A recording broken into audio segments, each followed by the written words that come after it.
Развел костер кое-как, честно говоря, минут 30, наверное.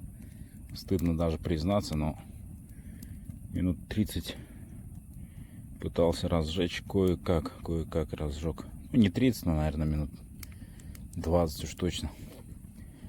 Так вот я устроился туда наверх. Не стал заносить лодку, потому что все равно тяжеловато.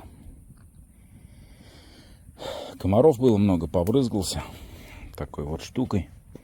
Дета называется. Сейчас, если я найду, покажу.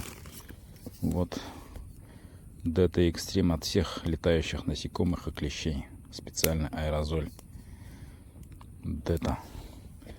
Ну, Дета это, если кто не знает, раньше был такой от насекомых советский препарат.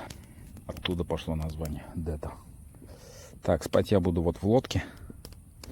Одеяло есть. Подушка у меня надувная. Где-то там. Чай пить не стал. У меня был кофе в бутылочке, пол-литра. Развел его с водой. Попил. И вот с таким прекрасным видом я сегодня буду ночевать. Время. Так, 9 доходит. Ну, надо будет спать, лечь. Пораньше встать. Потом уже начинать свой путь.